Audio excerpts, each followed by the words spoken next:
500% 급등주는 여기 없습니다.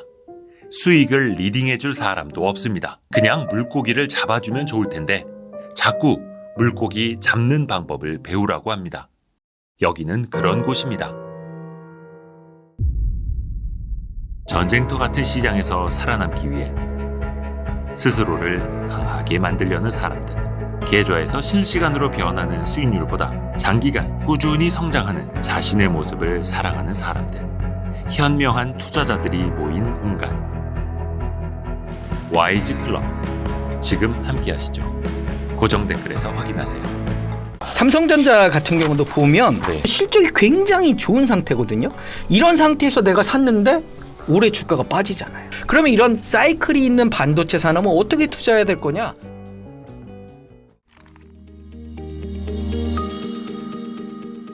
이차전지 같은 경우는 성장주잖아요. 네. 성장주의 대외 변수 하나는 미국의 금리 이슈가 있을 것 같아요. 그래서 금리가 앞으로 어떻게 될 것이냐. 최근 들어서 그 소비자 물가지수 CPI, 미국의 CPI가 근 2년 만에 4%대 4.9%까지 떨어졌어요. 네. 그래서 이 CPI가 4.9인데 미국의 기준금리는 5.25란 말이에요. 그러면 4.9하고 5.25. 그동안에는 이 5.25보다 높았거든요. 네. 그렇기 때문에 금리를 더 올려야 되는 거 아니야? 그래서 금리를 올려서 이 CPI를 인플레이션을 최대한 낮춰보자. 근데 지금은 CPI가 기준금리보다 내려간 상황이거든요. 네. 그렇다면 미국 연준에서 금리를 공격적으로 올려야 될 그런 필요성은 조금 낮아진 거죠. 그러면 하반기 들어서 금리가 안정적으로 유지된다고 하면 이 성장주들에게는 좋은 기회가 될 수 있는 것 같고요. 향후 1년 기대 인플레이션이 한 4.4% 시장에서 예측을 하거든요. 그렇다라고 하면 앞으로 한 1년 정도는 금리가 이 정도 수준이거나 조금 내려가거나 아니면 조금 올리거나 뭐 그 정도 선에서 유지가 될 것 같고 3년 기대 인플레이션은 한 2.9% 정도 되더라고요. 그러면 앞으로 한 2년 이후에는 연준이 원하는 2%대 어떤 인플레이션 수준이 유지가 되면서 금리는 장기적으로 한 2, 3년 후에는 좀 내려가지 않을까. 그러면 어떤 금리에 대한 불안감 요인들은 많이 좀 내려가면서 금리가 내려갈수록 공격적인 투자는 늘어날 수밖에 없는 거거든요. 네. 그래서 그런 측면에서 대외 변수, 미국의 어떤 대외 변수는 이런 2차 전지 같은 성장주에겐 좀 긍정적인 기회가 될 것 같고요. 앞으로 그렇죠. 금리가 이제 올라갈수록 성장 뭐 애플이라든지 네네. 이런 기업들에겐 좀 악재 요소가 지금 되어 왔잖아요. 아무래도 공격적인 투자를 하긴 좀 힘든 상황이니까요. 다만 이제 금리가 내려가고 금리에서 얻을 수 있는 차익이 적다면 공격적인 자산에 대한 뭐 주식이라든지 이런 투자가 늘어날 수 있고 그의 어떤 핵심이 앞으로 실적 개선이 커지는 성장주의 미래를 보고 투자하는 포커스가 좀 늘어날 수 있거든요. 그래서 우리가 금리 오를 때마다 성장주들이 한 번씩 주춤주춤 했잖아요. 네. 그래서 반대로 금리가 내려갈수록 오히려 우호적인 상황이 될 수 있다. 배당주에게도 또 매력적인 기회가 될 수 있는 거죠. 배당 수익률이 금리보다 훨씬 높을수록 높아 보이죠. 고배당주에 대한 투자도 늘어날 수 있고요. 그래서 어떤 금리 정책에 대한 것도 하반기 이후에 나쁘지 않을 것 같다라는 생각이 들고요. 두 번째로는 그 미국이 최근에 바이든 정부가 2032년까지 신차의 67%를 전기차로 판매를 해라라고 발표를 했어요. 네.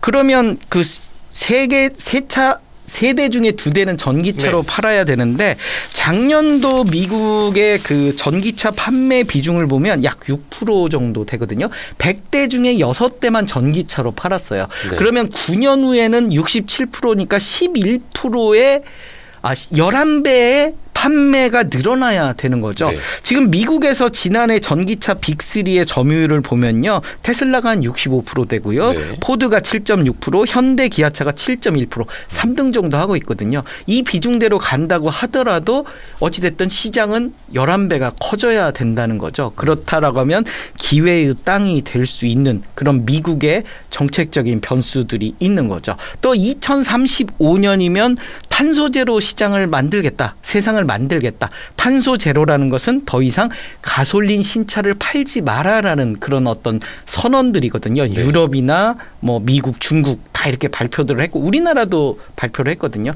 그렇다라고 하면 어떤 대세의 흐름은 전기차의 비중이 올라갈 수밖에 없는 상황이고 지금 현재로서는 2차 전지 기업들 특히 양극재 기업들 입장에서 좀 주도적으로 공급자 우위에 지금의 시장이 펼쳐지는 게 아니냐라고 정책적인 면, 그다음에 어떤 금리적인 면 이런 부분이 있고요. 또 실적 예측 부분에서도 지금 증권사들이 이 버블이다 이야기를 하시면서도 네네네. 2년 후에 실적은 상당히 높게 바라보고 있거든요. 그러니까 지금은 성장성이나 방향성에 대한 의문이 아니잖아요. 그렇죠. 그게 아니라 이 주가를 아까도 표현하신 것처럼 얼마나 더 많이 땡겨왔느냐. 그렇죠. 그래서 최근 들어서 많이 조정을 좀 보여와서요. 네네네. 지금 어제 기준으로 해서 제가 볼 때는 나쁘지 않은 상황 같다. 한번 그 준비된 자료를 잠깐 말씀을 드리면요. 우리가 이제 양극재 기업을 주로 많이 이야기를 하잖아요.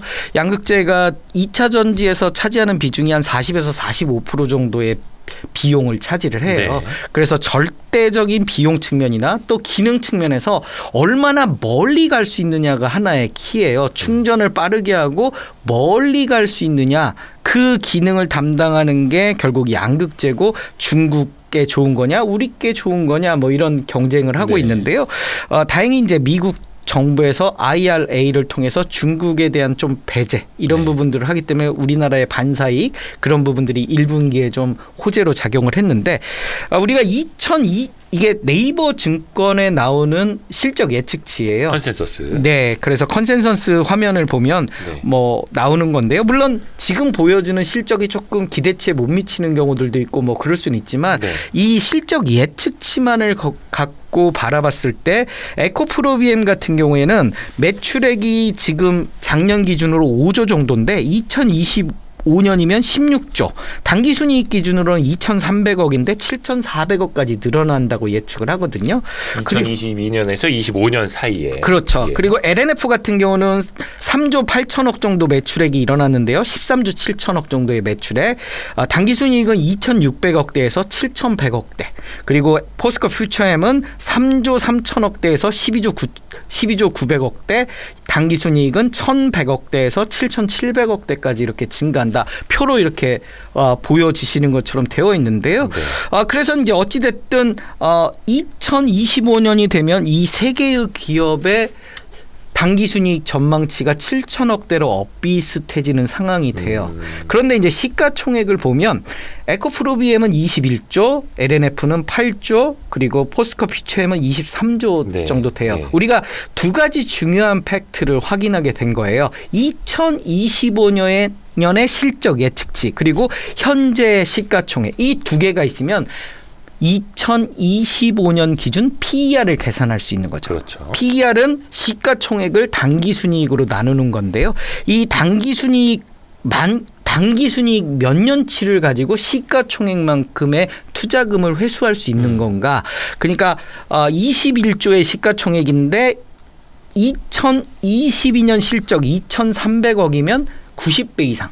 PER이 90배 이상이니까 우리 생전에는 투자금을 회수할 수 없는 거예요. 네. 그렇다 보니까 버블 논란이 있을 수 있는 건데 2025년 실적 예측치 네이버 증권에 나오는 컨센서스를 보면 29.28배. 네. 그러면 30배 정도의 실적인데 물론 우리가 버블 논란이 한참 있을 때는 한 50배 이상 됐겠죠. 그러니까 당연히 버블 논란이 있는 거고요. 지금은 많은 조정을 받아서 29배, 뭐 28배 이 정도면 삼성 바이오로직스가 한 50배 이상 되거든요. 그렇게 따졌을 때 어떤 성장성이라든지 이런 걸 봤을 때는 지금 한참 가고 있는 중이고 좀 시간이 필요하다.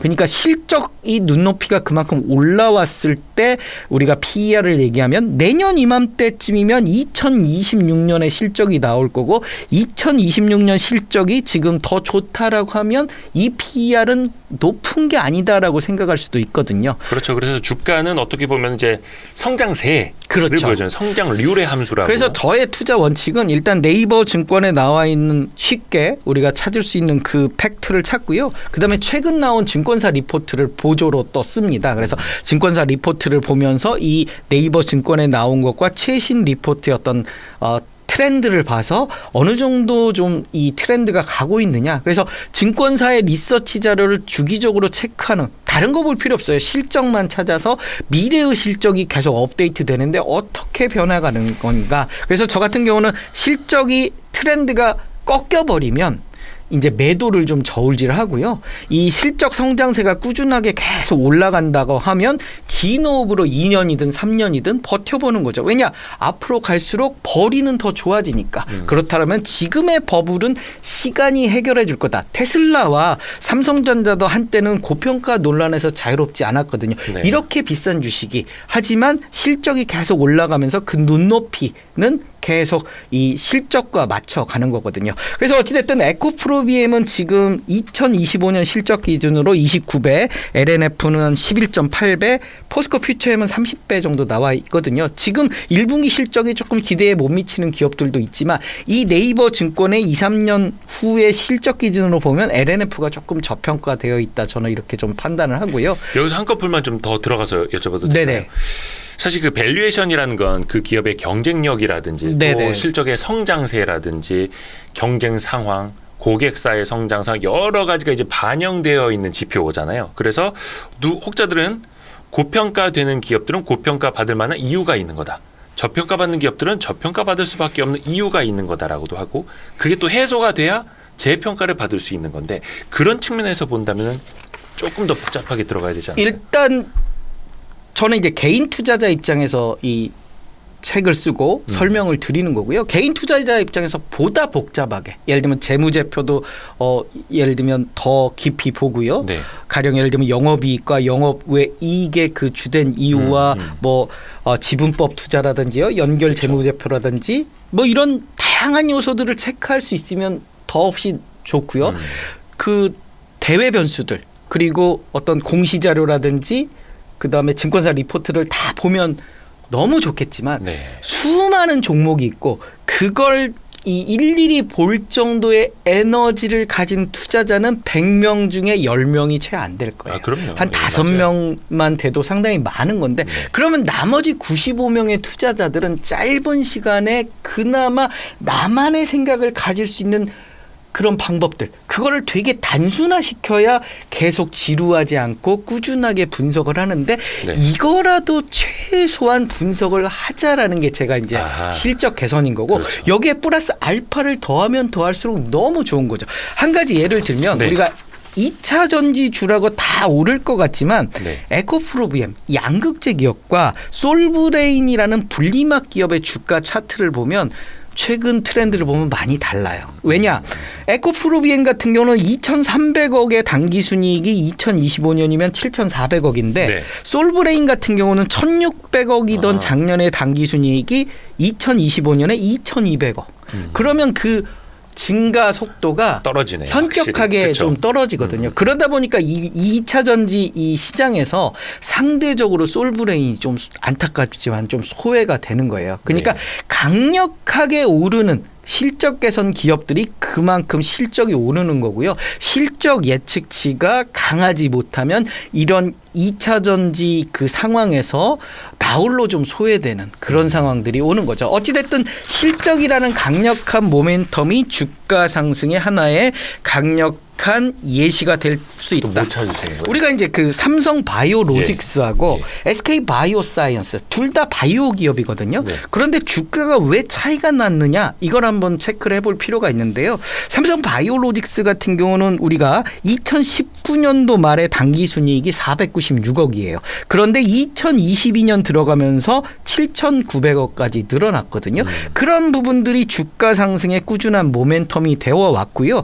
2025 2025년에는 1조 원대의 당기 순이익을 예측을 해요. 그러니까 이 바이오주들이 최근에 재미가 없었잖아요. 네. 많이 떨어지기도 했는데 하지만 삼성 바이오로직스는 어느 정도의 주가를 유지하는 그런 모멘텀이 되어 왔고요. 반면에 SK 바이오사이언스 같은 경우는 안타깝지만 이 실적이 피크아웃을 겪은 다음에 꺼져요. 그래서 21년 그러니까 우리가 20년을 피크로 그렇죠. 20년부터 해서 21년도가 피크가 되는 거죠. 우리가 21년도가 피크. 그렇죠. 왜냐하면 코로나19 사태로 진단 키트 이슈가 강조가 됐고 그다음에 어떤 백신 이런 이슈들이 증가세를 보였잖아요. 백신 접종이 일어나면서 2021년도에 3,500 그러니까 2020년도에 328억이던 당기 순이익이 2021년도에 3,500억대까지 증가를 하고요.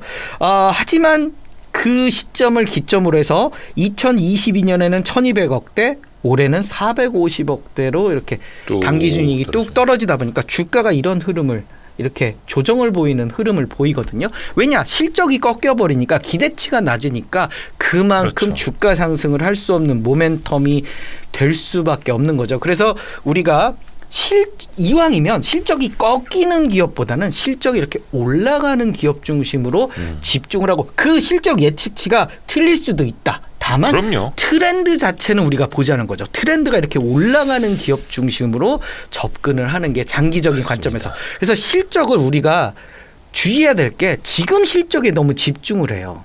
지금 실적에 집중을 하다 보니까 이 고평가 논란이 있는데 그러니까 지금 예를 들면 2021년도에 SK 바이오사이언스를 보면 하늘도 딸 것 같은 실적인 거잖아요. 실적이 무려 10배가 늘었단 말이에요. 네. 그렇기 때문에 2021년에 주가가 주당 36만 원대까지 올라가는 거죠. 지금 뭐 10만 원 이하로 내려가 있는 주가인데요. 왜 그렇게 올랐느냐? 당연히 실적이 이렇게 됐는데 우리는 현재의 실적만 보면 너무 이 가치 좋은 기업이에요. 실적이 갑자기 그렇죠. 10배로 퀀텀 점프하는. 근데 내가 사고 그 주가가 더 오르는 동력은 실적이 더 올라야 되거든. 앞으로가 더 좋아야 앞으로가 더 좋아. 그러면 최소한 1년, 2년치의 실적을 봐야 이게 좋아진 상태에서 샀는데 내가 더 좋아야 주가가 오르는데 너무 좋은 상태에서 떨어질 일만 남은 거죠. 그렇죠. 나는 실적 개선주라고 샀는데 그 기준을 지금으로 보니까 실패를 하는 거고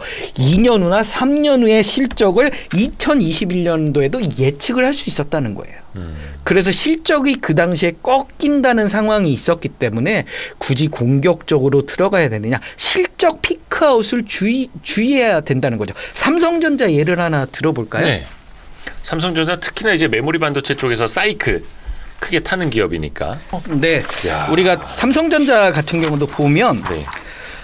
보시면 우리가 작년에 너무너무도 실적이 좋았어요. 왜냐하면 2021년도에 39조 정도의 당기순이익이었는데 작년에 54조란 말이에요. 2022년에 54조 7천억 정도의 순이익. 그렇죠. 그러면 어떻게 보면 실적이 굉장히 좋은 상태거든요. 이런 상태에서 내가 샀는데 올해 주가가 빠지잖아요. 왜냐? 올해 예상 순이익이 11조대예요. 팍 내려가 버리는 거잖아요. 네. 그러면 나는 실적이 너무 좋을 때 사서 손해만 보는 상황이 되는 거거든요. 그러니까 현재 좋은 걸 보는 게 아니라 내가 사고 더 좋을 것인가. 그거는 결국 2, 3년 후의 실적인데 삼성전자 실적 예측치만 보면 2025년에 돼야 다시 50조 원 정도의 단기 순이익을 거두는 거거든요. 네. 11조까지 떨어졌다 32조 정도 내년에 갔다가 내후년에 50조 정도. 그러면 우리가 사이클을 예측해 볼 수 있는 거예요. 네. 지금이 어떻게 보면 주가의 저점이고 실적이 올라가면서 주가는 오를 것이다. 그러면 이런 사이클이 있는 반도체 산업은 어떻게 투자해야 될 거냐? 실적이 안 좋을 때 사서 그렇죠. 실적이 좋을 때 파는 거꾸로 역발상을 하는 거죠. 그러니까 우리가 PER을 지금 과거의 실적 기준으로 놓고 보면 굉장히 좋은 기업이에요. 삼성전자는 54조를 버는 기업인데 주가가 이 모양이야. 그런데 올해 실적을 보자고요. 그리고 내년 실적을 보고 내후년 실적을 보면 사이클이 한 2년 후 정도 돌아와야 오늘의 그러니까 작년에 삼성전자가 돌아온다는 거죠. 물론 이 예측치가 이 수치가 맞느냐의 여부는 논란이 있겠지만 우리 트렌드를 보자는 거죠. 트렌드. 그러니까 큰 틀에서. 그렇죠. 트렌드가 이렇게 있다가 뚝 떨어졌다가 이렇게 다시 회복하는. 그러면 우리는 오히려 지금 상황에서 반도체가 좋아질 상황을 예측하고 저점 매수 관점으로 한 2, 3년 묻어두면 반도체가 다시 살아나면 그 다음에는 투자 기회가 올 것이다. SK 하이닉스도 비슷한 패턴을 보여주거든요. 네. 작년에 2조 정도 당기 순이익인데 올해 8조 9천억대 순손실이에요. 네. 그러면 주가가 좋을 리가 없잖아요. 그렇죠. 그래서 주춤을 하는 거고 다시 이제 원래대로 가려면 한 2024년 정도 돼야 원래대로 가는 그런 상황. 숫자 조금 내고 그렇죠. 25년에 그러니까 지금 한 6조 원대 네. 순이익이 기대가 되는. 그러니까 좀 시간이 필요한. 그렇다면 어찌됐든 역발상으로 어려울 때 이 사이클이 있다라고 하면 어려울 때 투자를 하고 좀 좋을 때 이렇게 파는 그런 투자 전략이 그렇죠. 필요하다. 이게 사실 많은 분들이 특히 이제 사이클이 있는 기업들, 조선도 그렇고 철강도 그렇고 반도체도 당연하고 어떻게 보면 우리나라 수출 기업들이 다 이제 대외 경기를 타고 사이클이 만들어지는 기업들이다 보니까 너무 어려워요 네. 하시는 분들이 있는데 어떻게 보면 이제 나타나고 있는 애널리스트들의 집단 지성을 통해서 만들어진 컨센서스 데이터들만 보고 큰 흐름에서 함께 가도 충분하다라는 말씀이시고. 그렇죠. 어떤 분들은 증권사 리포트를 믿을 수 없다. 이런 분들도 되게 많아요. 너무 요즘. 심해요. 네. 그래서 이게 믿을 수 없다라고 하는데 중요한 건 조건은 다 동일해요. 모든 기업이. 네. 그 증권사 리포트는 그 증권사들이 비슷한 조건에서 만드는데 어떤 기업은 실적이 꺾인다고 그러고 어떤 기업은 실적이 오른다고 그러거든요. 그러면 트렌드 자체를 봤을 때 꺾이는 기업보다는 오르는 기업에 가는 게 그러니까 지금보다 좀 나아지는 기업에 집중하는 게 투자 리스크를 줄이는 측면에서는 굉장히 매력적이다라고 생각을 하고요. 그리고 또 지금 박민수 작가님은 애널리스트 한두 명의 의견보다는 그 총합 컨센서스 그것도 뭐 일주일, 한 달, 한두 개 분기 이게 아니라 정말 큰 틀에서 보면서 컨센서스를 보면서 가자. 그리고 계절의 변화를 따라가자. 그리고 좀 보수적인 투자자라고 하면 증권사 실적 예측치를 한 80% 정도 대입해서 예. 체크를 해본다든지 뭐 90%를 체크해본다든지 본인이 나름대로 좀 디스카운트를 하면서. 그렇죠. 그러면 좀 더 이제 보수적인 관점에서 투자를 할 수 있고요. 저 같은 경우는 투자의 어떤 판단 기준이 미래 실적 기준으로 해서 특별한 악재가 없다면 이 미래 실적 기준의 PER 기준으로 해서 좀 예를 들면 미래 실적 기준으로 PER이 뭐 5배면 10배까지 버텨보겠다. 그러면 주가는 2배 올라야 되거든요. 그때까지 좀 그러니까 미래 PER 기준으로 매수와 매도 PER이 매력적일 때 사서 매력이 떨어지면 파는. 그런데 시간이 지났는데 그 다음에 실적이 나오고 여전히 실적이 계속 상승하는 추세다라고 보면 좀 더 홀딩하면서 2, 3년 후에 기후 매도를 고민해 볼 수 있는 거죠.